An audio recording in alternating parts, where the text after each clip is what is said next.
Hello, good afternoon everybody. It's 4 o'clock, Monday the 18th of May.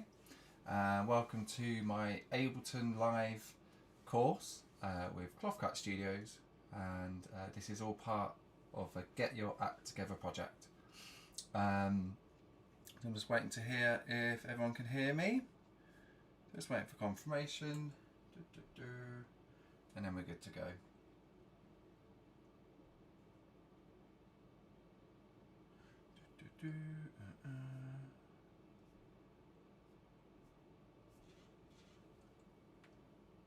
Excellent. Right, we're good to go. Okay, so welcome back. So before I begin, I need to read out this disclaimer here. So this is the YouTube disclaimer for the Get Your Act Together project. If you are under 18, tell your parents you are doing this session. Feel free to ask questions and make comments, but stay safe online by just using your first name. Don't give out your contact details, and I hope you enjoy today's session. So as usual, if you are watching, please leave comments in the comments box, and I will try and answer those at the end of the lesson. And if it is something which is quite big question to answer, I might do it on a kind of separate video as a kind of follow-up for you guys to watch after.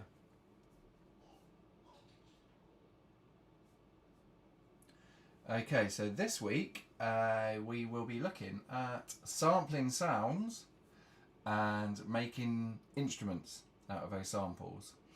I'm not really going to go into the history of sampling because that's a totally different lesson altogether. Could definitely do a good hour on that.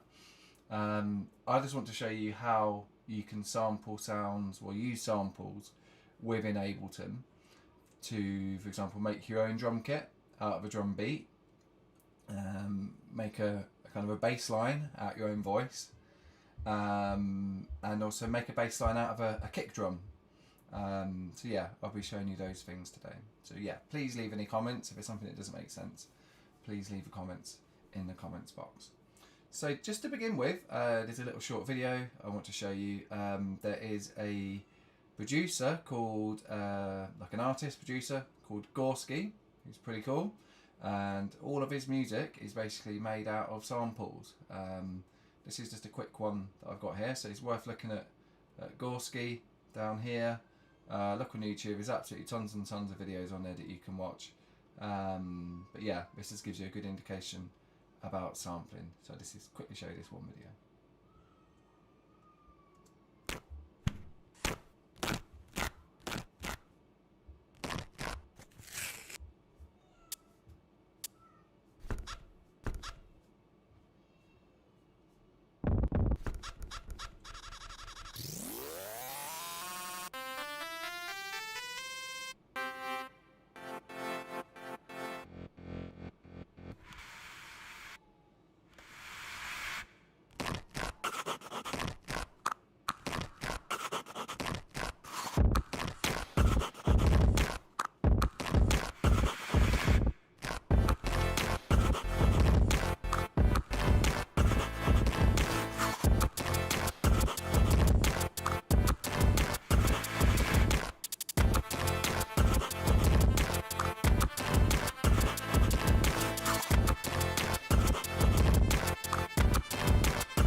There you go. So yeah, it just gives you a quick idea of a sort of stuff that you can do within Ableton, just from like using a few samples, just from around the house. It's something I've done a few projects before. I've got people to basically go around. I've got one of these little audio samplers here. I picked this up for about £70, I think it was. We all have, well, most of us have one of these, and if you have a quick look on the kind of voice recorder, there's a kind of a voice recorder. I use this a lot, so when I'm out and about, I tend to kind of just record things.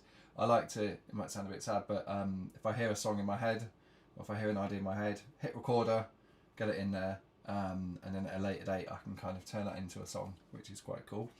Or the other day, because it's quite quiet at the moment, it's a really, really good time to sample because there's less that kind of noise pollution around. You can really hear the birds at the moment, which is really cool. So I've been sampling some of those sounds for future use, for future projects.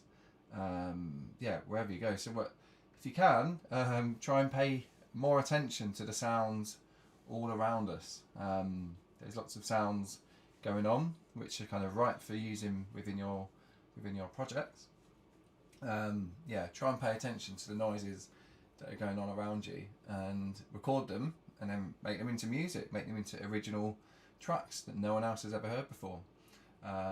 So yeah, I think that's quite cool. Quite into doing that sort of thing. And yeah, I've either got my phone, I've got my voice recorder here, and or a microphone. So I'm using a microphone here. We'll be using that today to record my voice, and then I'm going to turn that into an instrument. So yeah, you can sample from different places. So there's lots of different sources that you can sample from. As I mentioned before in my previous videos, you can download sample packs, so you can just use those samples, make instruments out of those. You can sample from like film, television, radio, media, spoken word stuff, which is quite cool. But obviously just be aware of copyright issues using those sounds. Obviously you need permission if you are going to kind of release that music and you've sampled, I don't know, a vocal from somewhere, or a bass line, or a guitar riff, then you do need to get permission. And you can do it. One of my friends tried to get some permission from Bob Marley's estate to use one of his samples, and they said no. Where another friend of mine used a couple of samples from a Bruce Lee film and asked Bruce Lee's estate if they could use that sample, and they said yes. So it's worth asking, it is worth doing. But yeah, it's always good to ask. You don't want them to get into any trouble along the way. But yeah, the history of sampling around kind of modern music, we'll save that for another day. There's lots of other videos out there about that, and I've got a bit of an idea, but yeah, today's all about kind of sampling sounds and making those sounds into music. Right, so if I just load up Ableton first, we're going to be using some of the sounds that I've been using in some of my previous videos. Definitely can't use one here, so I'm going to have to delete that. But yeah, we'll focus on the drum beat now. Okay, so one of the drum beats I used here, I kind of sampled it and warped it in one of my previous lessons. So let's have a little listen to this. Bit slower, put it down at 70, let's speed it up to about, what it really matters at the moment.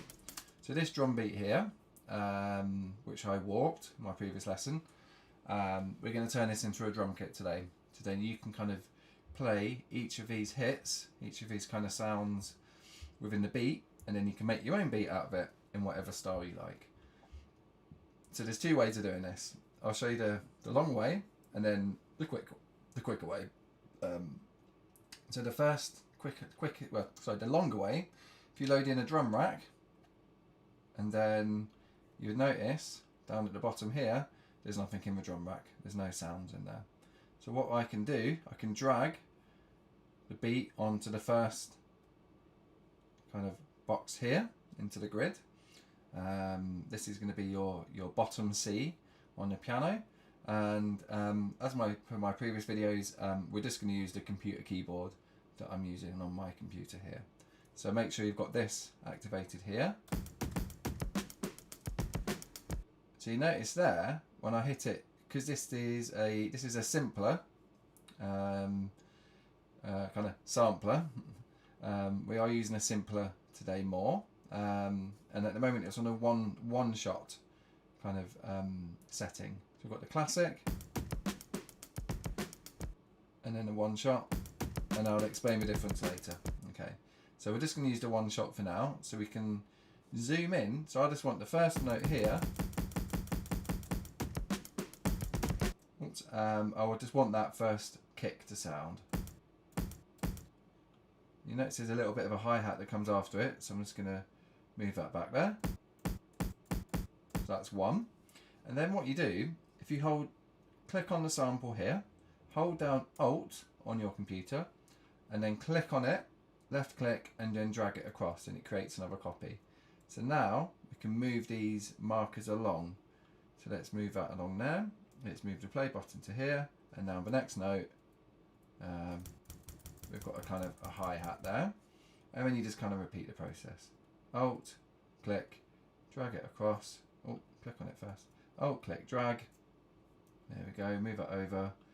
Let's see what this sound is here.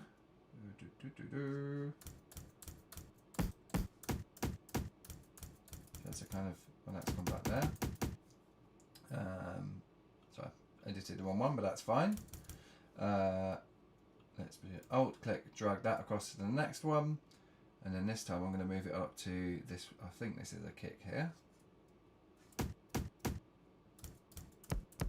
Yeah, so that's a bit of a nicer kick that's got a click on it. But I think this one here looks much nicer. So I'm going to Alt click and drag that across up to there. Oh, where did that go? Sorry, wrong place. Alt click, drag to here. There we go. And then I'm going to, let's get this sample here at the end.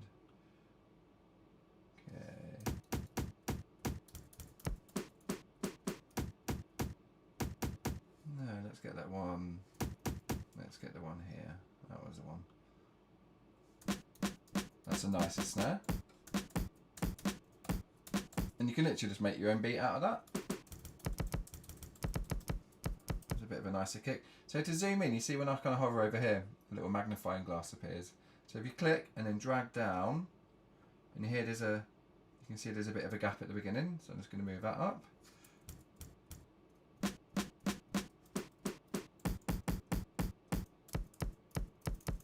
Let's move that up, and that's got a bit of a, there we go, that's much nicer. And if you find your samples are a bit quiet, you can turn them up on here.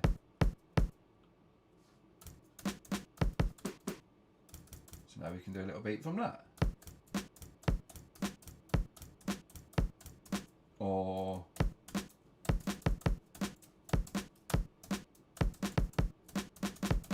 make a more kind of drum and bassy kind of beat. So that's the kind of the long way of doing it. Going through each one by one and then kind of doing it yourself. And then obviously you can add, if you go to where your other samples are, where you might have stored some like drum hits and kicks, you can obviously drag those. You can make your own homemade kit, and then you can save that, and then you can use that on all your projects if you want. Yeah, that's one way of doing it. I'm going to show you a slightly different way. I'm just going to delete that drum rack first. And then this time we're going to be using a simpler. So if you go up to your instruments, and then you'll find simpler and sampler. Okay, so again, there's lots more videos explaining this in a lot more detail. Simpler, as it says, it's a bit, I find it's simpler to use. The sampler looks quite similar. So if I show you the difference there, it kind of works in a similar sort of way, but one of the biggest kind of differences between simpler and sampler is in simpler you've got this warp function here. So if I were to load a different sound, and you'll see when I do this later, warped, if it is warped, it will stay in time with the BPM, so all the samples on your keyboard will be the same length. If it isn't, some will be longer, some will be shorter. Whereas sampler hasn't got this at all, hasn't got that warp function. I would probably prefer to use the sampler more if, I don't know, for example, I wanted to sample a piano. I don't know, so I found some old piano somewhere that sounded really cool. It's kind of, you could sample the different kind of points, so the different kind of keys on the piano. So you'd kind of do various recordings all the way up. So you wouldn't just do kind of one recording and kind of stretch it out across, because then it would lose quality. So you'd kind of do, I think you kind of do like a sample every maybe 3 or 4 semitones on that piano, and then you can kind of stretch that across the kind of the MIDI device here, and then you can turn that into your own kind of original piano. Whereas with a simpler, it wouldn't work. You can't do it that way. So don't worry about a sampler for now. I might come back to that at a later date. But yeah, today we're just focusing on using a simpler because it's great just for kind of chucking some samples in here, like it says here, drop sample here, and then with that you can make your own instruments, and that's what I'm going to show you. So in terms of the drum beat, if I just drag and drop that down, and you'll see that the drum beat has appeared here, and this is where it kind of comes into its own. Is obviously you've got your classic one shot, which you'll be using. That's better for kind of more tonal sounds and samples. Today we're going to be looking at using the slice option as well. So if I zoom in, as soon as I click that slice, because I've warped it, it's kind of worked it out all in time because it's kind of done it to a grid. If it wasn't warped, it might not do it as well, and you might have to adjust it a little bit.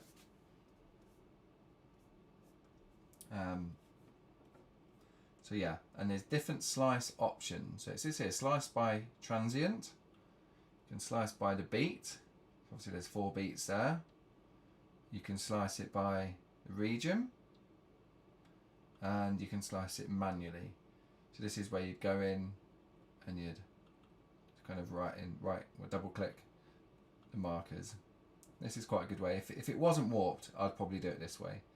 So let's try it. Yeah, we won't do it manually because I've kind of been doing that on the previous section. We're going to just do it by transient. Okay, so it's kind of worked it all out here for us.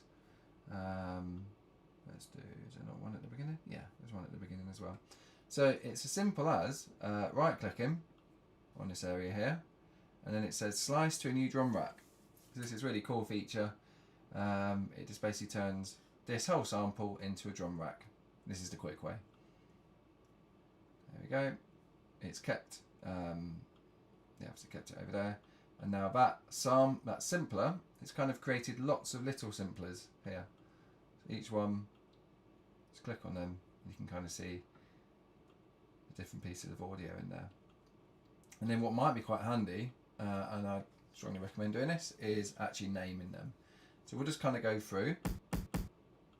So that's like kick 1, oops.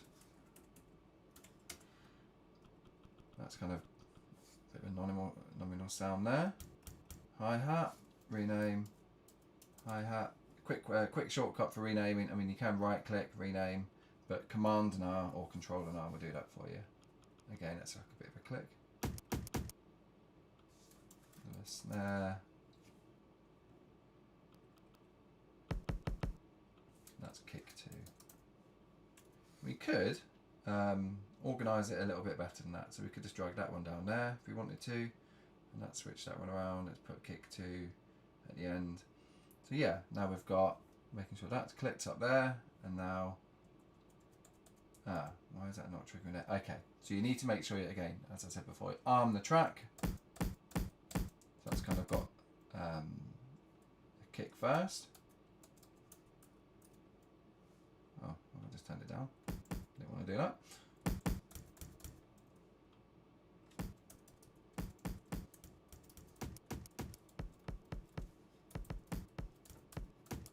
And just find them.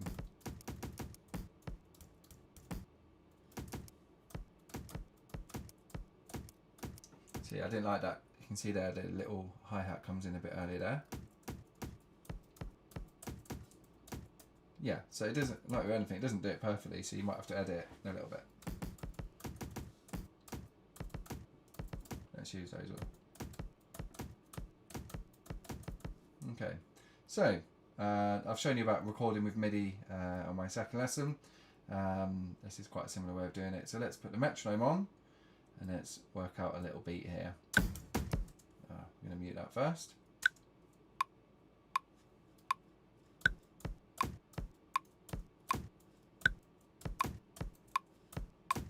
Cool, let's do something like that. So let's record it from the top.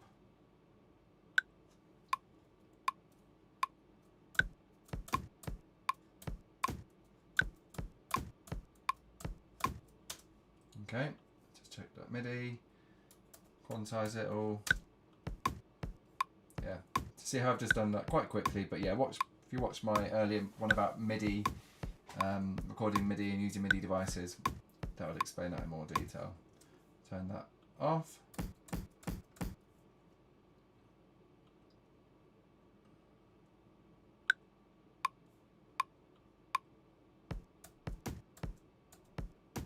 Oh, wrong one.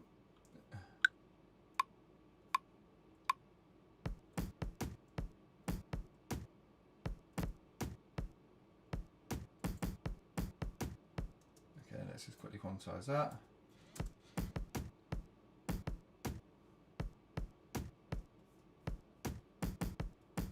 Move that back.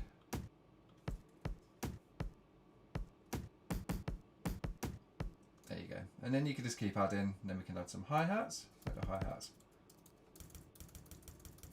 We just added that hi-hat. Make it a bit shorter. And then turn it up a bit. Okay, let's record some hi-hats.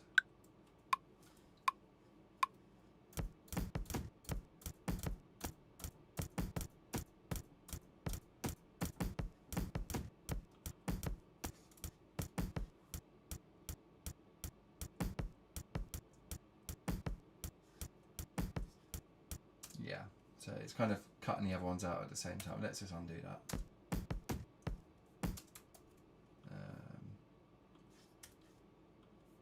Let's take those out. There we go. We'll just keep that beat as it for now.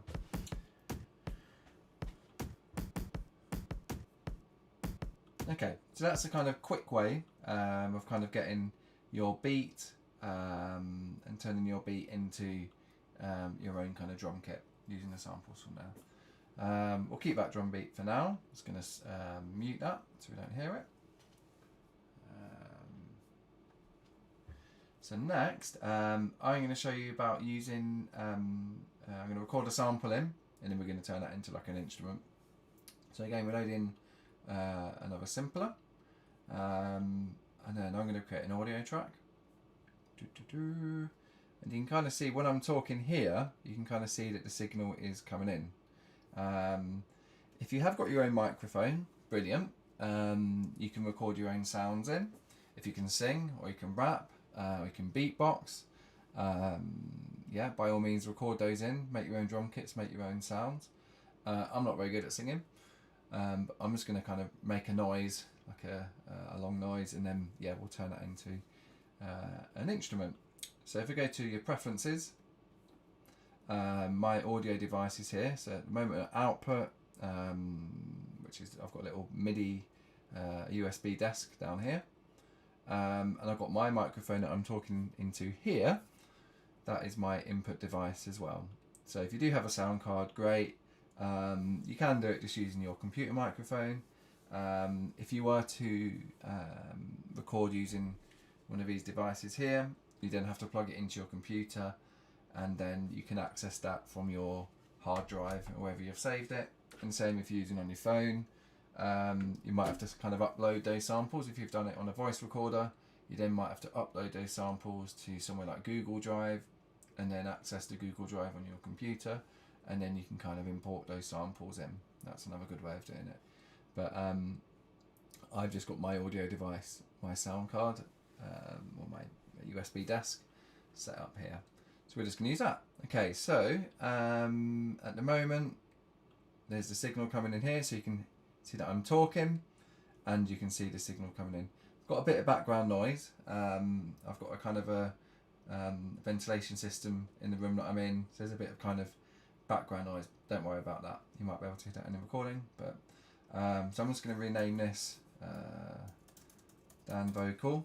And it's really important when you are recording into Ableton that you name your track, because this is what your sample will be called. If I just insert another audio track and I just recorded it straight on here, it would be called 6 audio.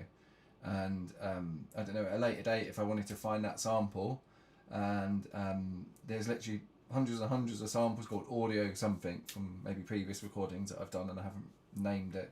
So it's best, definitely a really good tip, is to name your audio track before you start recording. And I'd recommend that for everything. So everything you're doing here, rename it. It just makes it a lot easier when you come to write your tracks and you're producing. Just being organised is really, really key. So I'm going to make a kind of, what sort of noise shall I make? Like a boo, and then we'll make that into an instrument. Okay, so arm the track, hit record, boo. Okay, there it is. That's what I just recorded in. Let's take that off of auto, sorry, onto auto, and then I'm going to you don't want to hear me anymore. So what does that sound like on its own? Boo, boo. So I might take that first little bit off. So now on the simpler, double click on the top channel here to reveal the simpler, and then you can drag your sample onto here. There we go, so that's exactly the same. And now on the computer keyboard, make sure you arm it. So that's really low down, so I need to go up an octave. Oh no, oh, wrong way.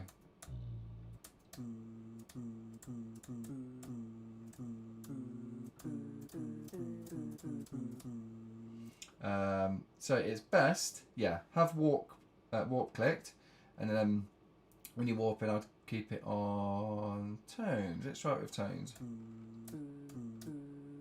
Let's move the start point.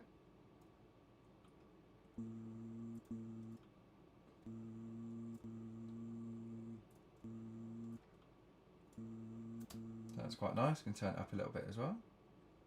Volume up. And then we'll hit warp. So if you do it without, you notice one stops before the other. Let's try and do it.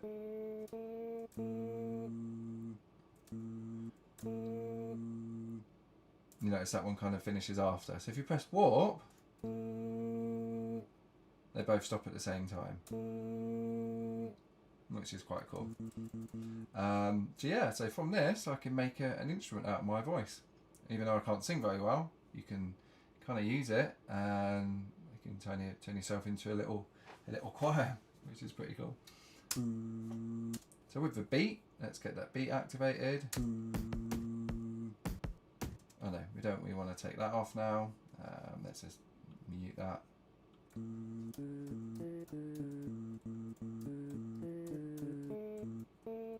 So there's the octave. A to K on the keyboard is the octave.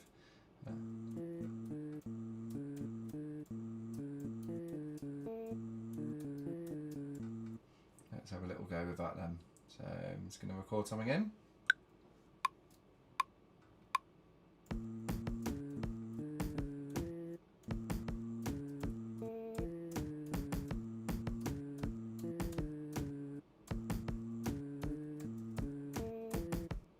Cool, there's my little vocal there, and let's just quickly quantize that so it's all in time.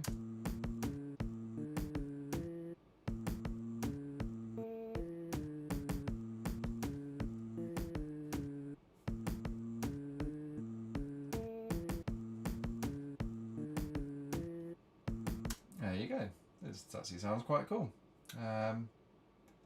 So now let's try and do something similar. Let's have a look. So I'll get like an orchestral sound this time. So I'm just going to delete that because we've got it saved on here anyway. So that's all good. So drag and drop another simpler over, and then in my clips, not my clips here, in my course demo loop folder, let's use. Where did I put? Orchestral. Here we are. That's a nice kind of long sample there to use, and then immediately you can have it at one shot. So with the one shot, you can only have the sample playing once. So if I kind of hold down two notes,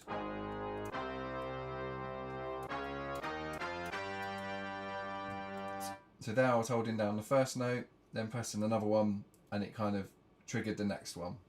Whereas with the classic,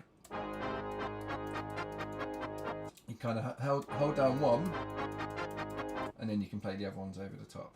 So we'll warp it. Actually, if I show you the difference now, so if I play one octave and one octave higher, and you notice that lower one took a little bit longer to stop. Whereas if I warp it,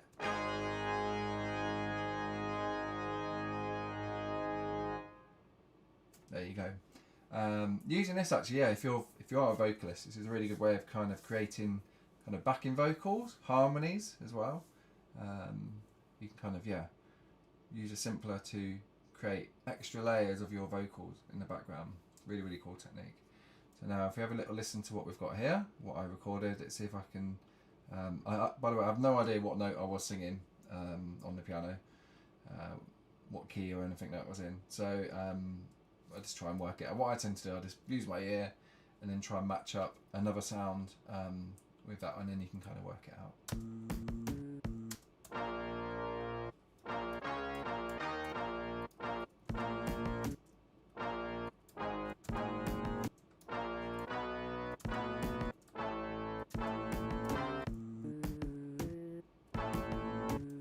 It's a little bit off.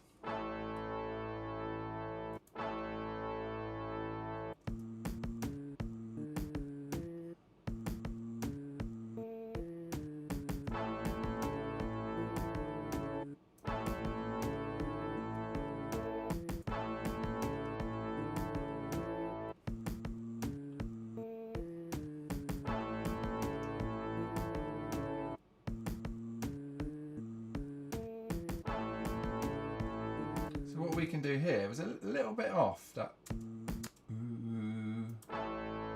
So we can kind of detune it here. We can kind of change the tuning of it a little bit. So we can transpose it up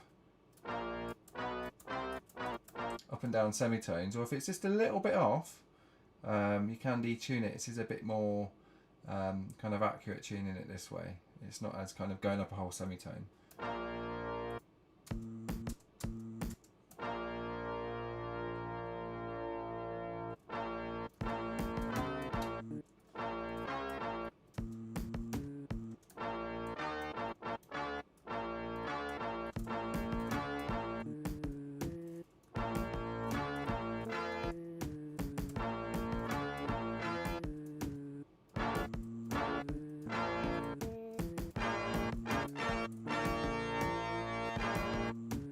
And then you could create some chords out of that, give it more time. Yeah, I spend a lot more time kind of recording something over there, kind of getting that nice and in tune. I might have done it the other way around. I might have used the orchestral sound. That's probably going to be more in tune, and then tune my vocal to the orchestral sound. So that's using that kind of sound on there, and you can chuck anything in there, pitch it around, tune it until you think it sounds good. Okay, and then the last kind of instrument I want to use here, let's create, and I do this quite a lot in my tracks, the kind of dance music house tracks that I write. Let's chuck another simpler one, and I'm going to use like an 808 kick. And 808s are great for kind of making a bass line out of it. Just because an 808 has got like a nice long tail, and it's quite kind of subby pitch anyway. The frequencies are really, really low. So if I just find I've got a pack of 808s and sounds somewhere around here. Let's have a look. Where are you? Where did I put you? Anyway, 808 from Mars. This is a free pack that I was sent. So we've got the individual hits and the kits. We're going to look at the individual hits, and we're going to use a bass drum, nice and clean one, digital, and let's use one. Let's have a little listen to some of these.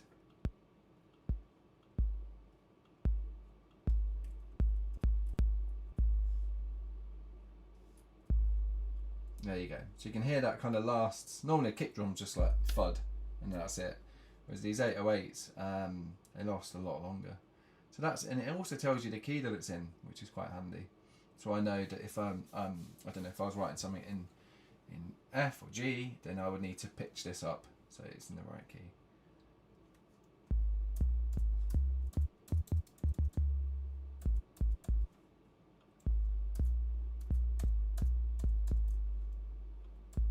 Yeah, let's use the classic one, and then quite a long tail, so I might just, yeah, with a classic, if you just tap it once, as soon as you let go, it goes back. Whereas with a one shot, I just press it once and it plays the whole sample.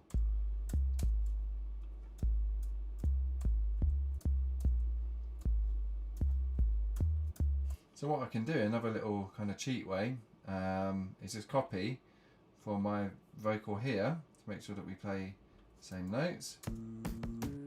Let's have a little listen to what it sounds like if I just copy that across onto there.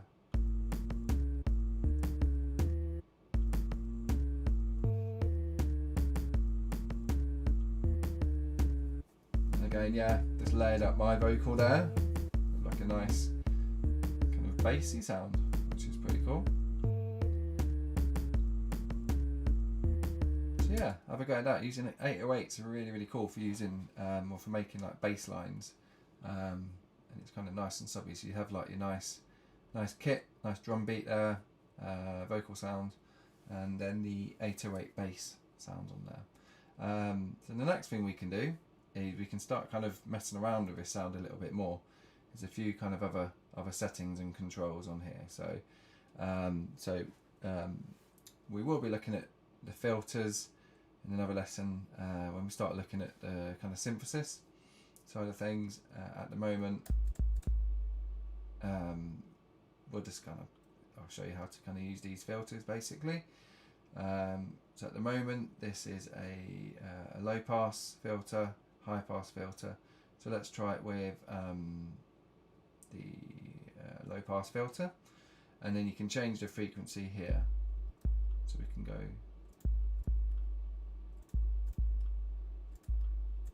There's just a kind of lower frequency there that we're using. So you can kind of boost it a little bit more as well. And the LFO, this is quite cool as well. At the moment, it's set to to hertz there. So just turn that up, and then you can change the waveform as well.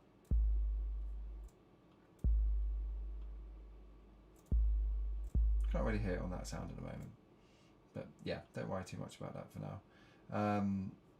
And this is quite interesting, this section here. Looking at, oh here we are, this is where the LFO comes in. We can change, the filter. It works much better actually, so if you click the sample there, click on the controls, and then you can see this section much better. So you can kind of filter out, if for example, you don't want any high frequencies coming through, you can kind of filter these out here, which is quite cool. Because this is like a bassy sound, we don't really need any high frequencies here. When I come on to the whole mixing down your tracks, I'll be using EQ a lot more in those. With the LFO, let's get it set to, so you can actually hear it. Let's put it on thirds. Yeah. And then what you need to do, you can either have the LFO, the lower frequency oscillator, affecting the pitch, or the filter, or both. So we can change the settings on there. So I'm going to turn up so you can hear it, so it affects the filter. So at the moment you can't hear anything. Let's turn it all the way up, because the volume is down on here. So we're going to turn it up.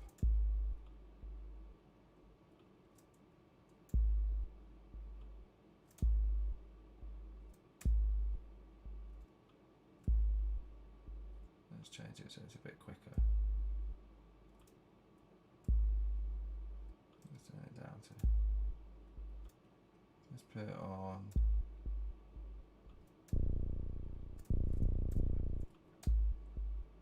You can kind of hear it there, kind of pulsing. And then let's do it with the same with the pitch, and you'll hear it kind of wobbling a bit.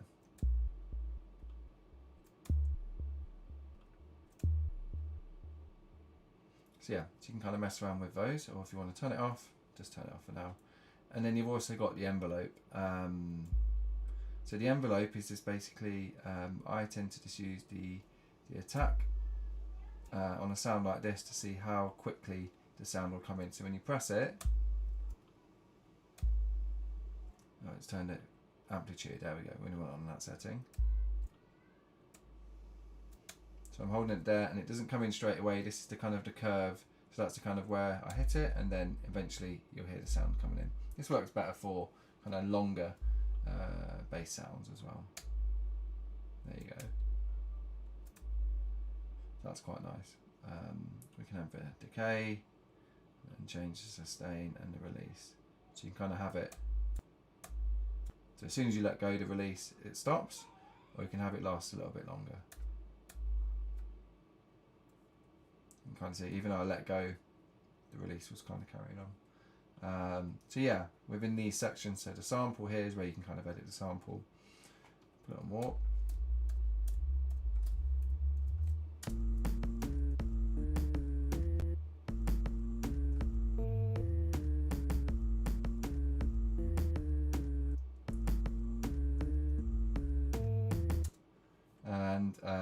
And then we can also add some of the audio effects on there. So if you go to, for example, on the bass, let's pop a bit of reverb on there, see how that sounds.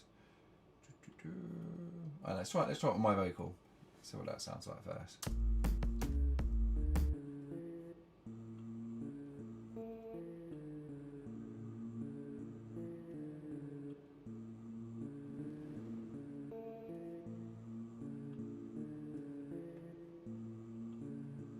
Make it sound a bit more ghostly, I'd say.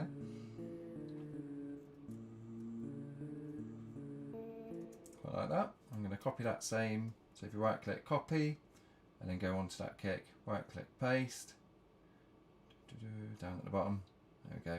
And it's saved the same settings from here onto here.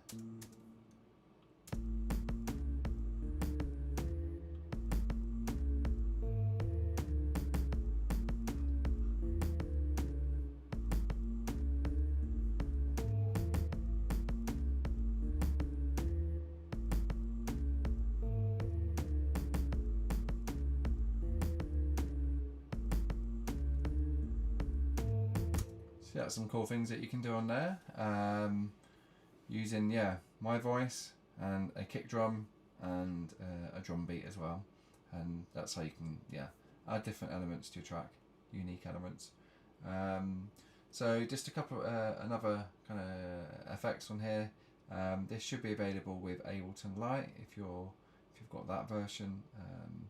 Let's try with the erosion on here. What does that sound like now?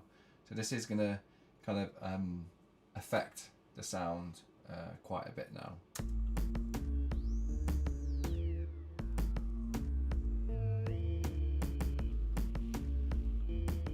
Kind of creates like a sine wave, and then you can pitch that at different frequencies.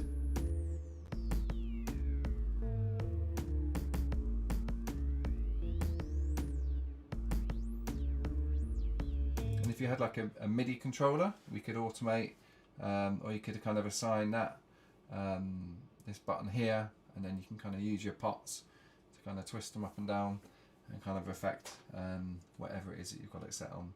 So that's quite cool as well. And then there's the Redux as well, Redux filter effect here. So let's chuck that on there. This basically kind of reduces the bit rate, kind of makes it sound a bit kind of well, not as good, but a bit kind of digitalized, you could say. So I recommend using one of the presets. This old sampler here, this is quite a cool one. Now,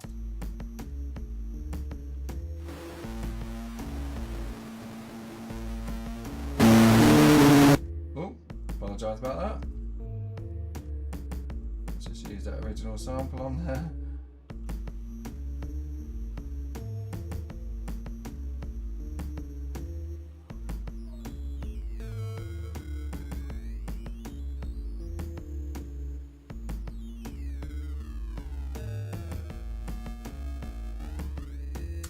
So it's kind of like a form of distortion, I would say, and it's nice to kind of put like a little bit of that on some of your sounds on a vocal, or like a bass line or something, make it a bit dirty sounding, which is always good. And so I think that's kind of pretty much everything that I've shown you on there about using the simpler, kind of a quick way just to kind of get your sounds in there and get creative. And get sampling, get out there, open your ears up and listen to what unusual and interesting sounds there are out there. Visit some places where you might be able to get some cool sounds of things. I've been to like an industrial museum. That's going to be quite a good place where they've got like looms and industrial kind of types of equipment. That's quite good. And when I was doing a project at university, I visited like a welding yard. It was on the street, and very kindly they let me sample like them chopping up bits of metal and welding things together, and then I kind of made a track out of using all these different sounds as part of one of my university projects. So yeah, get out there, get sampling, and get making some original music. Okay, cool. So thank you very much for watching, and I will be posting my top tip video this week, and this week it's going to be about looking at using sidechain compression within your tracks. So yeah, that'll be up in a couple of days' time. Please tune in the rest of the week as well, and take part in the other music activities available for you here, and obviously subscribe, I should say, to the Clothcat YouTube channel, and then you'll get notifications as to when new workshops have been put on or have become live, that sort of thing. Okay, thank you very much for watching. Take care.